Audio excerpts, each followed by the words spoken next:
أعوذ بالله السميع العليم من شر الشيطان اللعين الرجيم. بسم الله الرحمن الرحيم. الحمد لله رب العالمين، والصلاة والسلام على سيدنا ونبينا وحبيب قلوبنا وطبيب نفوسنا وشفيع ذنوبنا سيدنا ومولانا أبي القاسم محمد. اللهم صل على محمد وآل محمد، والصلاة والسلام على أهل بيته الطيبين الطاهرين المعصومين الميامين المنتجبين، واللعنة الدائمة الأبدية على أعدائهم أجمعين إلى قيام يوم الدين. أما بعد، فقد ورد في زيارة عاشوراء فاسأل الله الذي يكرم مقامك وأكرمني بك أن يرزقني طلب ثارك مع إمام منصور من أهل بيت محمد صلى الله عليه وآله. اللهم صل على محمد وآل محمد. عظم اللہ اجورنا و اجورکم. اللہ سبحانہ و تعالی ہمیں ہمیشہ اہل بیت کے ساتھ رکھے، امام حسین علیہ الصلوۃ والسلام کے ساتھ رکھے، امام حسین کے انصار کی معرفت نصیب کرے تاکہ ہم 12ویں امام عجل اللہ تعالی فرجہ شریف کے انصار میں سے بن سکے۔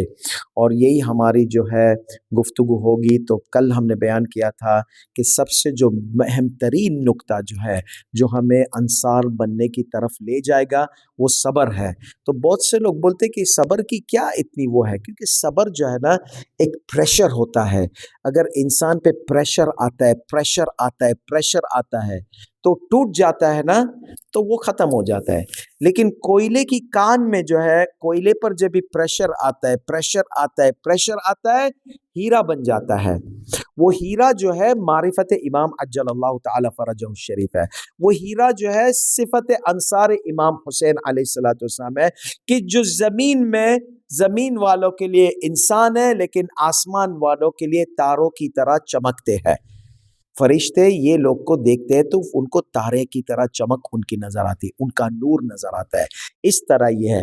تو صبر جو ہے نا، کلما زاد ایمان المؤمن زاد صبرہ، اور یہی امتحان میں زیادہ تر لوگ آج کل ناکامیاب ہوتے ہیں، یعنی جو زیادہ تر لوگ آج کل ناکامیاب ہوتے ہیں۔ آپ دیکھیں کتنے طلاق کے کرائسس کیوں ہوتے ہیں؟ صبر کی کمی۔ جب رسول خدا صلی اللہ علیہ وآلہ وسلم نے صبر کیا، اب ان کی کچھ زوجات ایسی تھی کہ ناک میں دم کر دیا تھا، پھر بھی رسول خدا صبر کرتے تھے۔ یعنی آپ دیکھیں اللہ نے رسول کو سورۃ التحریم گواہ ہے، سورۃ التحریم میں ان زوجات کا ذکر ہے جنہوں نے جھوٹ بھی بولا تھا، رسول خدا پر تہمت لگائی تھی کہ تمہارے منہ میں سے جو بدبو آ رہی ہے، اور اس طریقے سے پلاننگ کی تھی۔ لیکن اللہ سبحانہ و تعالی نے رسول کو یہ بھی کہہ دیا تھا کہ تم طلاق دینا چاہتے ہو تو طلاق دے دو، تمہیں ان کے ساتھ رہنے کی ضرورت نہیں ہے۔ لیکن دیکھیں رسول خدا کو پتا ہے کہ طلاق حلال تو ہے، لیکن طلاق سب سے بدترین حلال ہے جو اللہ کو پسند نہیں ہے۔ اللہ کو کچھ حلال پسند نہیں ہے۔ ان ابغض الحلال عند اللہ الطلاق، سب سے بغض ترین بدترین حلال اللہ کی نظر میں جو ہے وہ، یعنی طلاق دینے والوں کو اللہ جہنم میں نہیں ڈالے گا، گناہ نہیں ہے، لیکن اللہ کو بالکل نہیں پسند ہے۔ یعنی بالکل نہیں پسند کا مطلب کیا ہے؟ جو طلاق دیتا ہے، طلاق کے وجوہات صحیح نہیں ہوتے ہیں، وہ جو ہے نا اللہ سے دور ہو جاتا ہے۔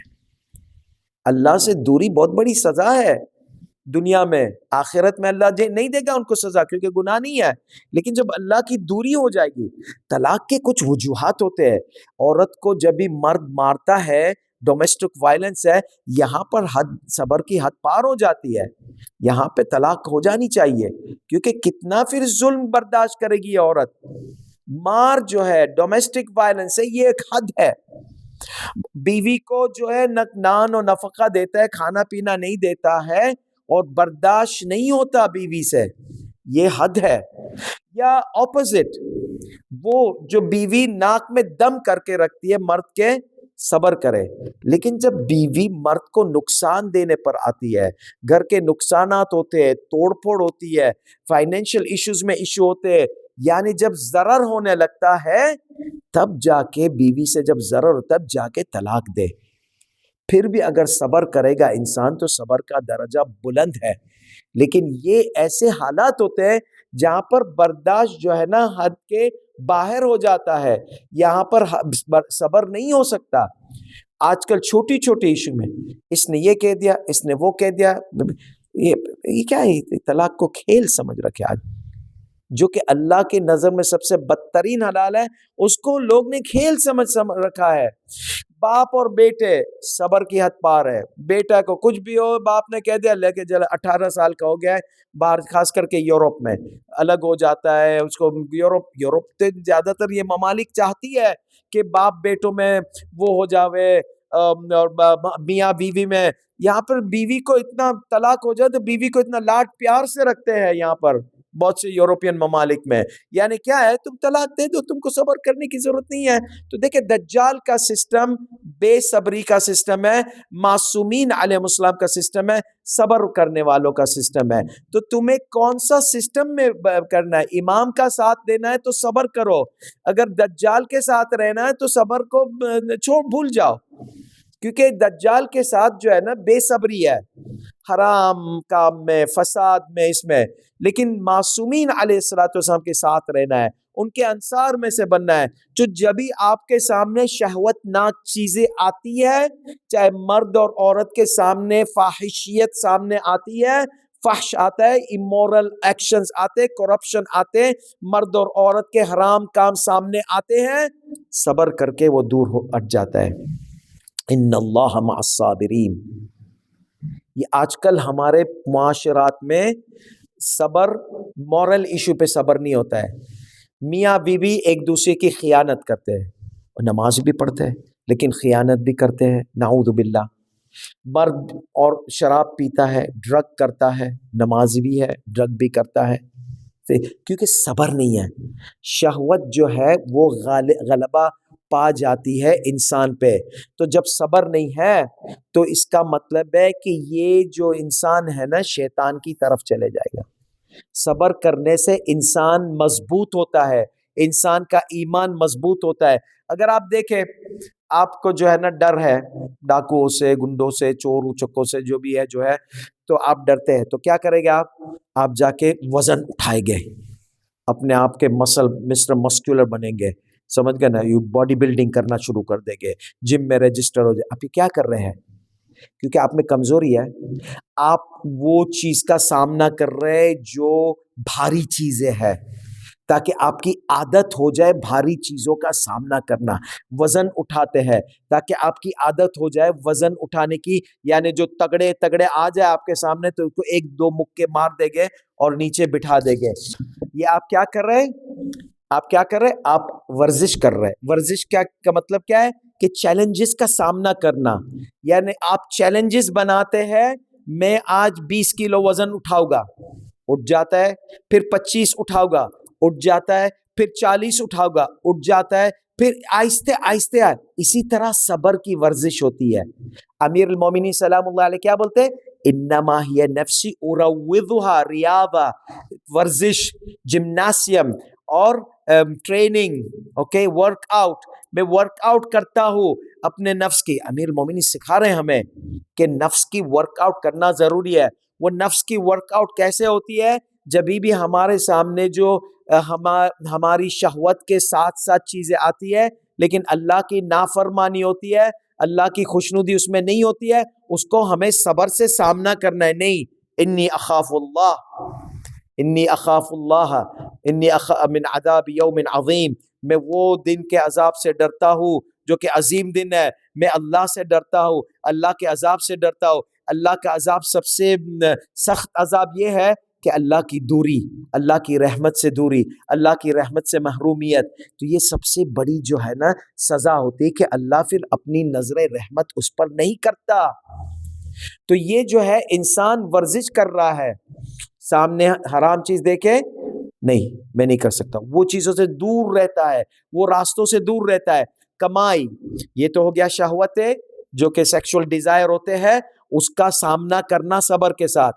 پھر بعد میں اکونومیکل کرائسس، چوری نہیں کرنا، بے ایمانی نہیں کرنا، سامنے مال آ جائے حرام مال نہیں کھانا، غصب نہیں کرنا۔ یہ بھی دوسری ورزش ہے کہ بھلے بھوکے رہ جانا لیکن حرام کی کمائی کبھی بھی اپنے جسم میں نہیں ڈالنا، ورنہ کبھی بھی 12ویں امام کے انصار میں سے نہیں بن سکو گے۔ کیونکہ جب نفس میں نجاست ہوگی، نجاست ایک دیوار کھڑی کر دیتی ہے ہمارے اور اللہ کے درمیان میں، اور جب یہ ہمارے اور اللہ کے درمیان میں ایک دیوار کھڑی ہو جاتی ہے تو پھر کہاں سے ہمیں اللہ کی محبت ہوگی، اللہ کی معرفت ہوگی، کہاں سے رسول کی معرفت ہوگی، کہاں سے معصوم کی معرفت ہوگی، کہاں سے ہم انصار امام بن سکیں گے؟ تو یہ حرام چیزوں کے لقمہ حرام سے پرہیز کرنے کے لیے صبر کی ضرورت ہے۔ صبر کریں، حرام نوکری، حرام چھوکری یا چھوکرا، حرام یہ چیزیں دور رہے، حرام کاموں سے دور رہے۔ جتنا بھی آپ حرام کاموں سے پرہیزگاری کریں گے تمہارا صبر اور مضبوط اور محکم ہوگا۔ اور اسی طرح جو شیطانی جو وسوسے ہوتے، نماز نہیں پڑھو، روزے نہیں رکھو، اس کا بھی سامنا صبر سے کرنا ہوگا۔ دیکھیں نماز ایک بہت میٹھی چیز ہے، روزہ بھی ایک بہت میٹھی چیز ہے، اور خمس دینا بھی بہت میٹھی چیز ہے، لیکن پیسہ نکالنا جو ہے نا کڑوی چیز ہے۔ نماز کا ٹائم نکالنا کڑوی چیز ہے۔ یہ کیوں کڑواہٹ آتی ہے؟ کیونکہ جب شیطان دیوار بنا دیتا ہے ہمارے اور اللہ کے درمیان میں، اللہ کی معرفت کے، تو یہ جو میٹھی چیزیں اللہ والی ہے وہ ہمیں کڑوی لگنے لگتی ہے، بھاری لگنے لگتی ہے۔ It becomes difficult for us. It becomes hard for us. It doesn't become something which we are pleased with. لیکن جیسے ہی معرفت ہونے لگتی ہے نماز ایک لذت بن جاتی ہے۔ امام زین العابدین علیہ السلام کہتے یا نعیمی ولذتی، اے خدا، ایک مناجات میں کہ تو میری نعمت ہے، خدا تو میری لذت ہے، تیری محبت میری لذت ہے، اس سے بڑی لذت نہیں ہے۔ یعنی جب امام زین العابدین علیہ السلام یا معصومین عبادت میں جاتے ہیں ان کے لیے ایک انٹرٹینمنٹ ہے۔ آپ شاید کوئی مووی انڈین مووی یا ایسی مووی میں لذت کرتے ہوگے، ہمارے کیونکہ معرفت نہیں ہے جو لوگ ایسے حالت میں، لیکن جن کے پاس معرفت ہوتی ہے ان کے پاس لذت ان کو ذکر خدا میں ملتی ہے، ذکر معصوم علیہ السلام میں ملتی ہے۔ تو یہ ہوتا ہے جو صبر کرنا، آپ صبر کریں، حرام چیز کو پرہیز کریں، حرام چیز کیا مباح چیز بھی ہے جس میں ٹائم ویسٹ ہوتا ہے، پرہیز کریں۔ کیونکہ کل میں نے بتایا تھا میں پچھلے گفتگو میں کہ انصار امام اپنا ٹائم ویسٹ نہیں کرتے، ہر لمحہ ہر منٹ ان کے لیے جو ہے نا قیمتی منٹ ہوتی ہے۔ تو یہ صبر کرنا، ہر جو ایسی چیز ہے جو ہمیں اللہ سے دور کرتی ہے اس میں صبر کرنا ہے، ہر جو ایسی چیز ہے جو ہمیں اللہ سے قریب کرتی ہے، نزدیک کرتی ہے، اللہ کی خوشنودی سے، اللہ کی رضامندی سے، وہ ہمیں کرنا ہے۔ شیطان کا کام ہے کہ یہ چیزوں سے ہمیں دور کرے اور وہ چیزوں سے نزدیک کرے۔ جو اللہ سے ہمیں نزدیک کرتی ہے وہ شیطان ہم چاہتا ہے کہ ہم اس سے دور ہو، اور جو اللہ سے دور کرتی ہے شیطان چاہتا ہے کہ ہم وہ چیزوں سے نزدیک ہو جائے۔ تو دیکھیں یہ انورسلی پروپورشن ایکشن ہے، یہ عکس ہے، متضاد ہے۔ جو اللہ کو پسند ہے شیطان کو نہیں پسند ہے، جو اللہ کو نہیں پسند ہے وہ شیطان کو پسند ہے۔ ہمیں دیکھنا ہے کہ ہمارے اعمال اور کردار جو ہے جہاں جہاں اللہ کو پسند ہے وہاں صبر کر کے، تو صبر کرے گے، شروع میں عادت ہو جائے گی، پھر صبر کرنے کی ضرورت نہیں ہوگی، پھر وہ چیزیں ہمیں میٹھی لگے گی، کیونکہ ہم نے جو ہے نا باڈی بلڈنگ کی، نفس کا ورک آؤٹ کیا، نفس کو مضبوط کیا، یہاں تک کہ ہم کو وہ چیزیں جو پہلے کڑوی لگتی تھی ہم کو میٹھی لگتی ہے۔ ہم ابھی اور پیسہ، خمس کے علاوہ مستحبی پیسہ دینا کی محبت ہوتی ہے، دینے کی چاہت ہوتی ہے، ہمیں دینے کی لذت ہوتی ہے۔ روزہ جو ہے واجب رکھتے تھے کڑواٹ میں، ابھی ہمیں روزہ میٹھے لگتے ہیں، تو روزہ رکھنا میٹھا لگتا ہے تو اور ہم دوسرے دن بھی روزہ رکھنا شروع کریں گے۔ ہمیں وہ جو نماز واجبات کڑوی لگتی تھی اب ہم تو نماز مستحبات بھی زیادہ بڑھا دیں گے۔ ہمیں وہ جو چیز اللہ کی خوشنودی ہے، امام بارگاہ میں آنا، مجلس کرنا، عزاداری کرنا، ذکر اہل بیت سننا، فضائل سننا، مصائب سننا، معرفت امام دیکھنا، یہ سب چیز ہمیں کڑوی لگتی تھی، بھاری لگتی تھی۔ آہستہ آہستہ ہم اپنی عادت ڈال دیوے تو وہ چیزیں میٹھی لگنے لگ جاتی ہیں۔ ایک مثال آپ کو دے دیتا ہوں، عورت جو حجاب نہیں کرتی ہے، شروع میں حجاب کرنا ان کے لیے بھاری ہوتا ہے۔ جب حجابی ہو جاتی ہے وہ ٹائم ان کے لیے حجاب اتارنا بھاری ہو جاتا ہے۔ آپ دیکھ رہے کس طرح جو ہے بدل جاتے ہیں. ورزش جو ہے نفس کی ہوتی ہے, عادت ڈل جاتی ہے اچھی چیزوں کی, تو وہ پھر بعد میں عادت جو ہے اپوزٹ سائڈ پہ آنا جو ہے وہ پھر بعد میں بھاری لگتا ہے. تو اسی لیے آپ تصور کریں کہ چادرے کی اہمیت کتنی ہے. جس چادروں کی اہمیت اتنی, آج کل جو کچھ ہماری مومنات ہے وہ جب بھی حجابی ہوتی, بے حجاب آ جاتی تو ان کو پریشان ہوتی ہے, تھوڑا سا بھی ان کے بال نظر آ جاتے ہیں تو ان کو بہت پریشانی ہوتی ہے. آپ تصور کریں زینب علیہ السلام پر کیا گزری ہوگی, بیوی سکینہ پر, رقیہ پر, ام کلثوم پر, ان خاتون جو ہے سیدانیہ جو ہے رسول خدا کی نواسیہ, ان پر کیا گزری ہوگی. تو اس لیے یہ سب سے پہلا جو تھا صبر ہے. اگر صبر ہوگا تو آسانی سے, لیکن صبر کے لیے ہمیں معرفت چاہیے. یہ معرفت پہ انشاءاللہ آگے گفتگو ہوگی, کیونکہ اگر معرفت نہیں ہے صبر نہیں ہو سکے گا. معرفت اللہ ہے, صبر آ جائے گا. معرفت رسول ہے, صبر آ جائے گا. معرفت امام ہے, صبر آ جائے گا. لیکن اگر معرفت ہی نہیں ہے تو صبر کا کوئی فاؤنڈیشن ہی نہیں ہے, پھر صبر کرنے کا کوئی ہدف نہیں ہوتا ہے. تو سب سے پہلے جو ہے فاؤنڈیشن صبر کا جو ہے معرفت ہے. اس پر انشاءاللہ مزید گفتگو ہوگی.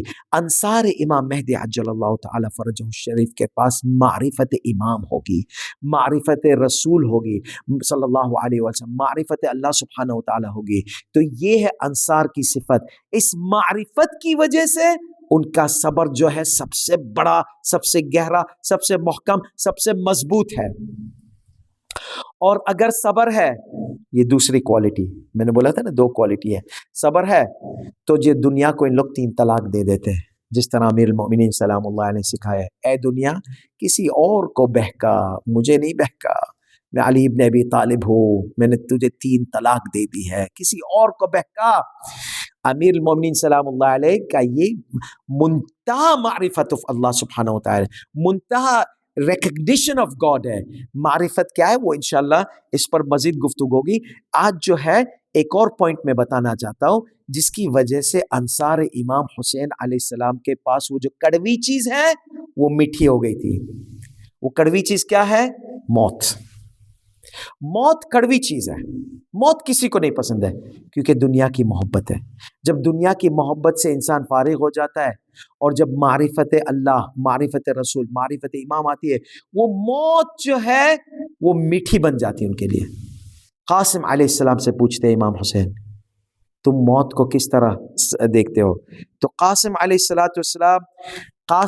السلام کے لیے الموت احلا من العسل, موت شہد سے بھی زیادہ میٹھی ہوتی ہے قاسم علیہ السلام کے لیے. تو اس کا مطلب ہے کہ اگر معرفت ہے تو صبر ہے, اگر صبر ہے تو موت جو ہے میٹھی ہو جاتی ہے.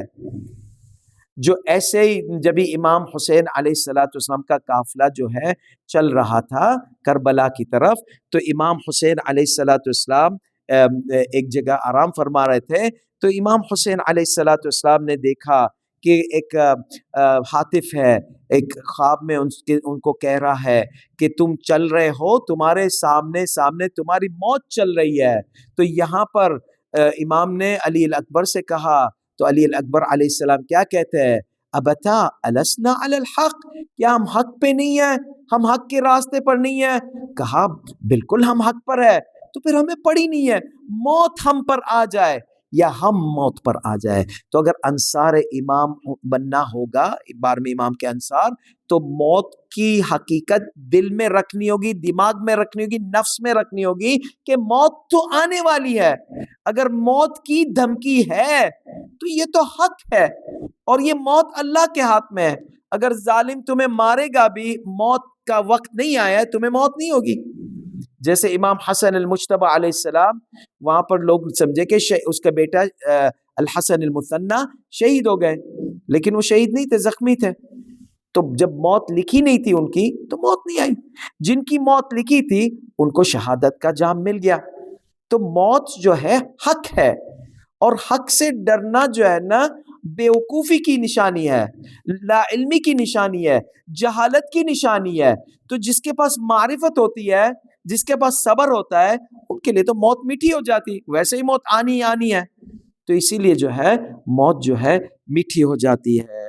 تو یہ کاروان امام حسین علیہ السلام چلتا ہوا آیا. یہاں پر رستے میں امام حسین علیہ السلام کو شہادت جناب مسلم بن عقیل کی شہادت کی خبر ملتی ہے. جناب مسلم بن عقیل کی جب شہادت کی خبر ملتی ہے امام کا دل ٹوٹ گیا ہوگا. امام کا دل پہ سخت غمناک حالت پڑی ہوگی. امام حسین علیہ السلام مسلم بن عقیل کے گھرانے کے خیمے میں جاتے ہیں اور مسلم بن عقیل کی ایک چھوٹی بیٹی تھی، اس کا نام حمیدہ تھا. حمیدہ کو گود میں رکھتے ہیں. مضمون الکلام یہ ہے، شاہد الحال یہ ہے، امام حسین علیہ السلام نے کہا اے میری بیٹی حمیدہ، تمہیں پتہ ہے میری بیٹیاں تمہاری بہن ہے اور ہم تمہارے والد کی طرح ہے، ہم سب تمہارے ساتھ ہے. اور ساتھ ساتھ میں امام وہ دل رحمی کا جو ہاتھ پھرانا ہوتا ہے یتیم کے سر پر، اس طریقے سے دل رحمی اور شفقت کے ساتھ حمیدہ کے سر پر ہاتھ پھراتے تھے. حمیدہ نے پوچھا بابا چچا حسین، آپ جو ہے میرے سر پر اس طرح ہاتھ کیوں پھراتے ہو جس طرح ایک انسان کوئی یتیم بچے کے اوپر ہاتھ پھراتا ہے؟ امام حسین علیہ السلام دلاسا دلا رہے تھے، امام حسین سکون دلا رہے تھے. بچی سمجھ گئی. امام نے کہا تمہارے بابا شہید ہو گئے، اگر تمہارے بابا نہیں ہے ہم سب تمہارے ساتھ ہے. مضمون الکلام اور شاہد الحال یہ ہے. بچی چیخ چلانا شروع کی، وا ابتا وا مسلمہ وا قتیلا. جناب مسلم بن عقیل کے خیمے میں گریہ ازاری شروع ہوئی. امام حسین علیہ السلام کا مسیرہ چل رہا ہے. امام حسین علیہ السلام کے لشکر کو حر نے گھیرا، لیکن امام حسین علیہ السلام راستہ کوفے کی طرف اختیار کر رہے تھے، حر نے جانے نہیں دیا. پھر بعد میں امام حسین نے دوسرا راستہ اختیار کیا اور یہاں پر زہیر ابن القین نے کہا یا ابا عبداللہ، ہم یہ لشکر کو ختم کر سکتے ہیں، آپ بس اجازت دے دے. امام حسین نے کہا ما کنت لیبدأہم بالقتال، میں کبھی بھی جنگ شروع نہیں کروں گا، میں کبھی بھی ان کے ساتھ جنگ نہیں شروع کروں گا. یعنی ہم کہتے ہیں یا ابا عبداللہ، تمہیں پتہ ہے آپ کن فیکن کے حامل ہو، ولایت تکوینیہ کے حامل ہو، تمہیں علم ہے اگر تم یہ لشکر کو ختم کر دو گے سکینہ یتیم نہیں ہوگی، سکینہ کو تماچے نہیں ملے گے، علی اکبر شہید نہیں ہوگے، شہزادہ علی اصغر کے گلے میں تیر نہیں آئے گا. یا ابا عبداللہ تم ان کو ختم کر دو. نہیں، امام حسین علیہ السلام ہرگز ایسا نہیں کر سکتے. امام حسین پرنسپل بچانے کے لیے قربانیاں دے رہے ہیں، سچائی بچانے کے لیے قربانیاں دے رہے ہیں، دہشت گردی کا عمل کبھی نہیں کر سکتے. پھر بعد میں زہیر نے کہا ٹھیک ہے ہم راستہ سامنے چلتے ہیں. امام حسین ایک جگہ پہنچتے ہیں، کہا یہ جگہ کا نام کیا ہے؟ کہا یہ جگہ کا نام اونٹ کا ذبح ہونا. امام حسین نے کہا اللہم انی اعوذ بک من العقر، اے خدا میں اس طرح جسے اونٹ کو ذبح کیا جاتا ہے سے تیرے سے پناہ مانگتا ہوں. اور اس طرح راستے چلتا رہے یہاں تک کہ ذوالجناح رک جاتے ہیں. امام حسین نے کہا یا قوم اسم هذه الارض، اے قوم یہ زمین کا نام کیا ہے؟ قال زہیر علیہ السلام، زہیر بن القین کہتے ہیں الطف یعنی شاطئ الفرات، یعنی نہر کا کنارہ ہے، طف ہے. امام حسین نے کہا اہلہا اسم غیر ھذا، کیا کوئی دوسرا نام ہے اس جگہ کا؟ زہیر نے کہا تسمى کربلا فعند ذلك تنفس الصعدا، جب زہیر نے کہا یہ زمین کا نام کربلا ہے، امام حسین علیہ السلام نے لمبی سانس لی اور کہا ارض کرب و بلا، یہ زمین جو ہے مصیبتوں اور پریشانیوں کی زمین ہے۔ ہاں عزادارو، یہاں پہ جو بھی نبی گزرا پریشانی ہوئی، غمناک حالت ہوئی، آدم علیہ السلام کو غمناک حالت ملی، نوح یہاں پر غمناک ہوئے، ابراہیم شدید غمناک ہوئے، رسول امیر المومنین سلام اللہ علیہ غم کی حالت میں ہوئے۔ امام حسین نے کہا انزلوا ہا ہنا مناخ رکابنا، بس یہاں پر ہم خیمے نصب کرتے ہیں، یہاں پر ہمارے جو رکابیں اترے گی، ہا ہنا تسفک دماؤنا، یہاں پر ہمارے خون بہائے جائیں گے، ہا ہنا واللہ تہتک حریمنا، یہاں پر ہماری عورتوں کی چادریں چھینی جائے گی، عورتوں کو اسیروں میں لیا جائے گا، عورتوں کو تازیانے مارے جائیں گے، یہاں پر جو ہے ہماری عورتیں اسیری میں لی جائے گی، ہا ہنا واللہ تقتل رجالنا، یہاں پر ہمارے مرد مارے جائیں گے۔ ہاں عزادارو، دیکھیں لفظ کیا استعمال کرتے ہیں، مرد کو تو کیا مرد کے لفظ میں استعمال کیا، قتل کیے جائیں گے، شہید ہوگے، لیکن بچوں کے بارے میں امام نے کیا لفظ استعمال کیا، ہا ہنا تذبح اطفالنا، ہمارے یہاں بچے ذبح کیے جائیں گے، و اصغرا و مصیبتا و حسینا وسيعلم الذين ظلموا أي منقلب ينقلبون ألا لعنة الله على القوم الظالمين والعاقبة للمتقين إنا لله وإنا إليه راجعون۔ عظم الله أجورنا وأجوركم